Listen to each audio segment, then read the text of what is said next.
इस कहानी की शुरुआत होती है एक छोटे से टाउन से, जहां हमें एडवर्ड और उसके छोटे भाई को दिखाया जाता है। ये दोनों भाई अपनी मॉम के साथ रहते हैं। इस टाउन की खास बात ये है कि यहाँ पर पिछली कई सदियों से लोग पारस पत्थर यानी कि फिलॉसफर स्टोन बनाने की कोशिश करते हैं, जिससे लोहे को सोने में बदला जा सकता है। साथ ही फिलॉसफर स्टोन यानी कि उस पारस पत्थर में बहुत शक्तियाँ होती हैं। एडवर्ड और उसका भाई दोनों अपनी लाइब्रेरी की किताबों से इस विद्या को, इस आर्ट को सीखने की कोशिश करते हैं, जिसे एल्केमी कहा जाता है। एक दिन वो अपने एक्सपेरिमेंट से एक खिलौना बनाते हैं और अपनी मॉम के पास भाग कर जाते हैं। उनकी मॉम ये देखकर बहुत खुश होती हैं। वो दोनों को अपने गले से लगा लेती हैं। अब जैसे ही वो वहाँ से जाते हैं, इसे हार्ट अटैक आ जाता है, जिससे उसकी वहीं पर ही मृत्यु हो जाती है। एडवर्ड और उसका छोटा भाई अपनी मॉम की मृत्यु से बहुत ज्यादा परेशान होते हैं। एडवर्ड अपने भाई से कहता है कि हम एल्केमी के जरिए ट्रांसम्यूटेशन नाम के एक प्रोसेस को कर सकते हैं, जिससे इंसान दोबारा जिंदा हो जाता है। इसका भाई कहता है कि मैंने इस बारे में सुना है कि इसके बहुत भयानक परिणाम हो सकते हैं, पर एडवर्ड उसे मना लेता है। जिसके बाद वो अपनी लाइब्रेरी की किताबों से उस प्रोसेस को करना शुरू कर देते हैं और अब जल्द ही इनके सामने एक बहुत बड़ा बवंडर बन जाता है। एक बहुत बड़ा तूफान आ जाता है। ये समझ जाते हैं कि इन्होंने कुछ गड़बड़ कर दी है। उस तूफान में इनका पूरा घर नष्ट हो जाता है। अब इस बात को 20 साल बीत जाते हैं और अब एडवर्ड बड़ा हो चुका है। वो अपने टाउन में एक मॉन्क का पीछा कर रहा होता है, क्योंकि उसकी उंगली में एक खास लाल रंग का पत्थर है। एडवर्ड का मानना है ये पारस पत्थर है, जिसकी ही उसे जरूरत है। लेकिन उस मॉन्क के अंदर भी बहुत शक्तियां होती हैं। वो अपनी अंगूठी से उसके ऊपर वार करता है, लेकिन अब एडवर्ड भी पूरी तरह से एल्केमी जादू की चीजों को सीख चुका है। अब यहाँ वो भी अपने जादू का इस्तेमाल करता है और साथ ही यहाँ पर एक रोबोट भी आ जाता है जो एडवर्ड का साथ दे रहा होता है। अब एडवर्ड जल्द ही मॉन्क तक पहुँच जाता है और जब मॉन्क उसे पंच मारने वाला होता है तो एडवर्ड भी उसे पंच मारता है। अब यहाँ पर हमें पता चलता है कि एडवर्ड का एक हाथ और एक पैर पूरी तरह से रोबोटिक है, इसीलिए उसके हाथ में बहुत ज्यादा ताकत है। मॉन्क की रिंग का वो लाल पत्थर नीचे गिर जाता है, पर इससे पहले कि एडवर्ड उस पत्थर को उठाता, यहाँ पर कर्नल आकर उस पत्थर को उठा लेते हैं और इसे बताते हैं कि तुम इसे पारस पत्थर समझ रहे हो, लेकिन ये पारस पत्थर नहीं है, और वो उसे अपनी उंगलियों से नष्ट कर देते हैं। जो देखकर एडवर्ड को बहुत दुख होता है, क्योंकि पिछले कई सालों से उसे पारस पत्थर की तलाश है। अब यहाँ पर वो रोबोट भी आ जाता है जिसने उसकी लड़ने में मदद की थी। दरअसल ये उसका छोटा भाई है, लेकिन ये रोबोट कैसे बन गया और उसे पारस पत्थर की जरूरत क्यों है, कैसे उसका एक हाथ और एक पैर रोबोटिक है, ये उसकी जिंदगी के बहुत बड़े सवाल हैं। अब यहाँ पर मॉन्क को भी पकड़ लिया जाता है, लेकिन वो अपने आप को छुड़ाकर भाग निकलता है। वो भागकर एक कमरे में जाता है जहाँ पर 3 गैंगस्टर्स होते हैं जिनके अंदर मैजिकल पावर्स हैं। एक का नाम होता है ग्लटनी, अपने नाम की तरह वो हमेशा ही खाता रहता है। इनकी जो लीडर है उसका नाम लस्ट है और तीसरी साथी का नाम है एनवी। एनवी किसी का भी रूप धारण कर सकती है। इन तीनों ने ही मॉन्क को किसी खास काम के लिए भेजा था, जिस काम को वो पूरा नहीं कर पाया, इसीलिए एनवी उसे मार डालती है। वहीं घर पर हमें एडवर्ड को दिखाया जाता है जो सोने की कोशिश कर रहा होता है, लेकिन बार बार उसे वो अपनी 20 साल पुरानी घटना याद आ रही होती है, जब वो अपने छोटे भाई के साथ मिलकर अपनी मॉम को जिंदा करने के लिए वो एक्सपेरिमेंट कर रहा था, जिसके बाद एक बहुत बड़ा तूफान आ गया था।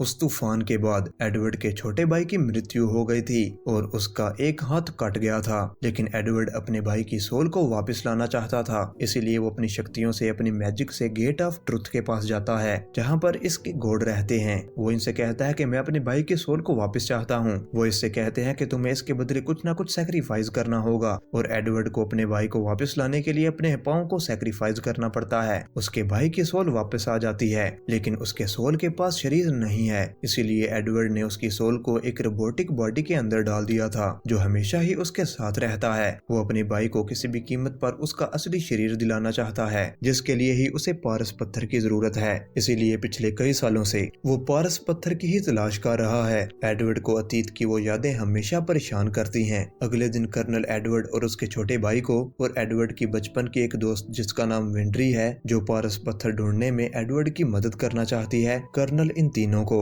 एक एल्केमिस्ट के पास ले जाते हैं ताकि इन्हें पारस पत्थर की इंफॉर्मेशन मिल सके। वो एल्केमिस्ट बताता है कि पहले मैं गवर्नमेंट के लिए काम किया करता था, लेकिन उन्हें मेरे ऊपर विश्वास नहीं था। मैंने अपने कई सारे फॉर्मूला से एक नए पक्षी का आविष्कार किया। वो उन्हें उस पक्षी को भी दिखाता है और इन्हें बताता है कि मैं अपने ओहदे को वापस हासिल करना चाहता हूँ। अब एडवर्ड भी उसे अपनी पूरी कहानी सुनाता है और इसे कहता है कि मैं किसी भी कीमत पर उस पारस पत्थर को हासिल करना चाहता हूँ। एल्केमिस्ट इसे कहता है कि मुझे नहीं पता कि पारस पत्थर इस वक्त कहाँ है, लेकिन मैं तुम्हारी मदद जरूर करूंगा। अगले दिन हमें एडवर्ड और विंड्री को दिखाया जाता है जो दूसरे शहर में एक डॉक्टर से मिलने जाते हैं। डॉक्टर को लगता है कि ये उसके ऊपर हमला करने के लिए आए हैं, इसीलिए वो इन दोनों पर बंदूक तान देता है। एडवर्ड भी अब अपना बचाव करता है जिससे डॉक्टर भी होश हो जाता है। डॉक्टर को जब होश आता है और उसे जब पता चलता है कि ये दोनों पारस पत्थर की तलाश में यहाँ पर आए हैं, तो वो इनसे कहता है कि तुम पारस पत्थर को भूल जाओ। तभी डॉक्टर को एहसास होता है कि खिड़की के बाहर कोई है। वो वहाँ पर गोली चलाता है और अगले ही पल लस्ट वहाँ पर आ जाती है। दरअसल वो इनका पीछा कर रही थी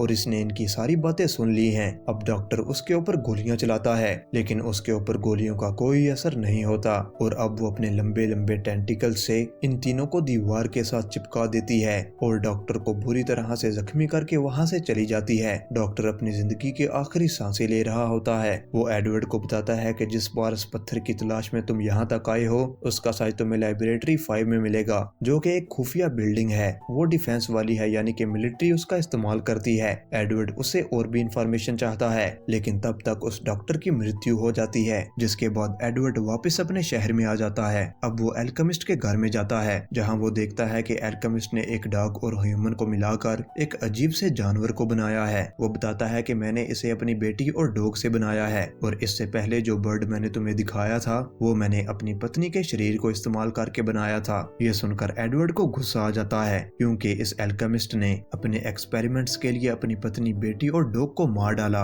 अब वो उसे बहुत बुरी तरह से मारना शुरू कर देता है और इससे पहले कि वो उसे जान से मार डालता, वहाँ पर एडवर्ड का छोटा भाई आकर उसे रोक लेता है। एल्केमिस्ट को उसकी पत्नी, उसकी बेटी और उसके डॉग को मारने के इल्जाम में जेल में भेज दिया जाता है। अब किसी भी कीमत पर एडवर्ड लैबोरेटरी 5 तक पहुंचना चाहता है, लेकिन उसे उसके बारे में कोई भी इंफॉर्मेशन नहीं है। वो किताबों से इसकी इंफॉर्मेशन निकालने की कोशिश करता है। वो कई दिनों तक बहुत सारी किताबों को पढ़ता है, लेकिन उसे कुछ भी पता नहीं चलता। और एक दिन उसके पास आर्मी के जनरल आते हैं जो उससे पूछते हैं कि तुम क्या ढूंढ रहे हो। एडवर्ड इसे बताता है कि मुझे लैबोरेटरी 5 का पता ढूंढना है। वो बताते हैं कि लैबोरेटरी 5 तो स्टोर रूम का नाम है, पर अब उस स्टोर रूम को कोई यूज नहीं करता। जिसके बाद एडवर्ड विंड्री के साथ उस रूम में जाता है। अब जनरल को शक हो जाता है कि लैबोरेटरी 5 में कुछ न कुछ तो गड़बड़ है, इसीलिए वो उसे चेक करना शुरू कर देते हैं। उन्हें पता चलता है कि उस लैब में कोई बहुत बड़े स्केल में ट्रांसम्यूटेशन कर रहा है और अब वो इसकी इंफॉर्मेशन अपने सीनियर्स को देना चाहता है। पर तभी वहाँ पर लस्ट आ जाती है जो जनरल के ऊपर हमला करती है, लेकिन वो उसके ऊपर हमला करके वहाँ से निकल जाते हैं। वो टेलीफोन बूथ में जाते हैं जहाँ से वो अपने सीनियर्स को कॉल करना चाहते हैं, लेकिन तभी वहाँ पर कर्नल आकर उसे गोली मार देते हैं। लेकिन ये कर्नल नहीं होते, बल्कि लस्ट के साथ ही एनवी होती है जो किसी भी इंसान का रूप धारण कर सकती है। और जब वो कर्नल के रूप में जनरल को मार देती है तो 2 लोग उसे देख लेते हैं। इस वजह से इल्जाम कर्नल के ऊपर आता है। अब कर्नल को अरेस्ट कर लिया जाता है और साथ ही एडवर्ड और लेफ्टिनेंट को भी, क्योंकि ये हमेशा ही कर्नल के साथ रहा करते थे। लेफ्टिनेंट अब एडवर्ड को बताती है कि कर्नल के ऊपर जनरल के कत्ल का इल्जाम है, इसलिए उसे अरेस्ट किया गया है और हम क्योंकि हमेशा उनके साथ रहा करते थे,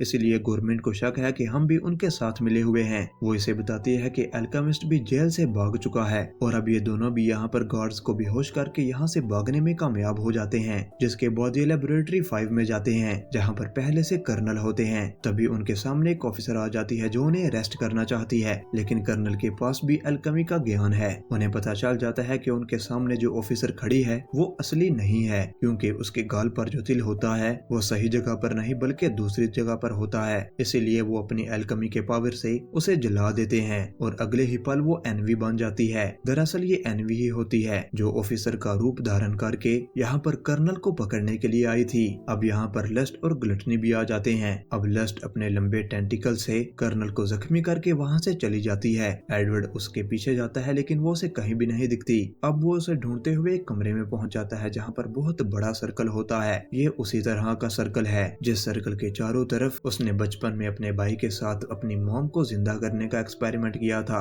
पर इससे पहले कि वो कुछ समझ पाता, पीछे से वही एल्केमिस्ट आ जाता है जो जेल से भाग गया है। अब वो एडवर्ड को एक लाल रंग का पत्थर दिखाता है और कहता है कि ये पारस पत्थर है। यहाँ पर इस तरह के ही पत्थर बनाए जाते हैं क्योंकि आर्मी के जो बड़े बड़े पॉलिटिशियंस हैं, बड़े बड़े आदमी हैं, वो अपने परिवार वालों को जिंदा करना चाहते हैं। वो यहाँ पर कैदियों को सेक्रीफाइस करके अपने परिवार वालों को जिंदा करते हैं। दरअसल अगर किसी को भी कोई जिंदा करना चाहता है तो उसे उसके बदले किसी और इंसान को सेक्रीफाइस करना होगा। अब यहाँ पर लस्ट आ जाता जाती है जो उस एल्केमिस्ट को मार डालती है क्योंकि उसने एडवर्ड को सारी सच्चाई बता दी थी। लस्ट, एनवी और ग्लटनी को जादू से बनाया गया है। इसका मतलब ये है कि वो इंसान नहीं है, इसीलिए ही उनके अंदर इतनी शक्तियां हैं। और अब आर्मी के सबसे बड़े अफसर जो इन सब के लीडर हैं वो यहाँ पर आ जाते हैं। वो एडवर्ड को बताते हैं कि मैं इस शक्ति से, इस पूरे प्रोसेस से डस्ट जैसे लोगों की पूरी आर्मी बनाना चाहता हूँ ताकि हमें हराना नामुमकिन हो जाए। दरअसल इस सब का वही मास्टरमाइंड है। यहाँ पर जो कुछ भी हो रहा है वो इन्हीं की मर्जी से हो रहा है।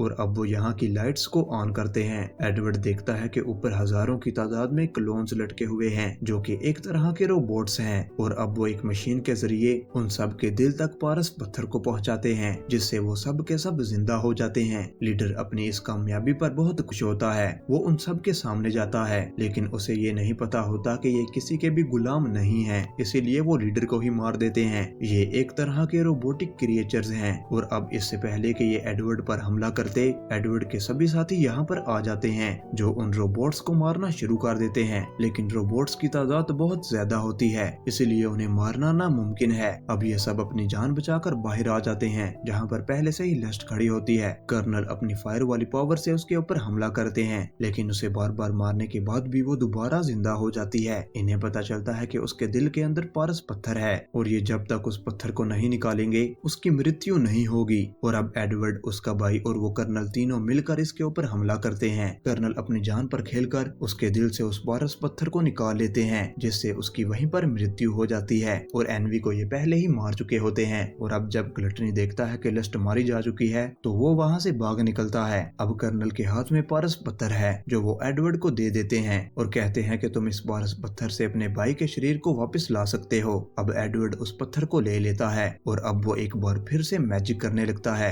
जिसके बाद वो गेट ऑफ ट्रुथ पर पहुंच जाता है जहाँ पर उसे अपने भाई का शरीर दिखता है। अब ये पारस पत्थर सिर्फ उसे घोड़ को देना है जिसके बाद उसके भाई का शरीर उसकी सोल को वापस मिल जाएगा। वो पत्थर देने ही वाला होता है कि तभी वो रुक जाता है। उसे ये एहसास होता है कि इस पारस पत्थर की वजह से इतनी जिंदगियों का खात्मा हुआ है, इसीलिए वो इस पारस पत्थर का इस्तेमाल नहीं करना चाहता। और अब वो वापस अपनी दुनिया में आ जाता है जहाँ पर वो अपने भाई से कहता है कि मैं तुम्हें वापस लाने का कोई और रास्ता निकाल लूंगा। उसका भाई कहता है कि मैं समझ सकता हूँ, इस पारस पत्थर की वजह से हमने अपना सब कुछ खो दिया, अब हमें इसका इस्तेमाल हरगिज नहीं करना चाहिए। अंदर जितने भी रोबोट्स होते हैं जिनके शरीर में पारस पत्थर लगाया गया है उनमें से लगभग सभी को ये मार चुके हैं और जो बच गए हैं उन्हें कैद कर लिया गया है। और अब इसी के साथ ये कहानी यहीं पर ही खत्म हो जाती है। मैं उम्मीद करता हूँ कि आपको ये कहानी अच्छी लगी होगी और अगर आपको ये वीडियो पसंद आई तो इसे लाइक कर देना और चैनल को सब्सक्राइब कर देना और अब मिलते हैं अगली वीडियो में।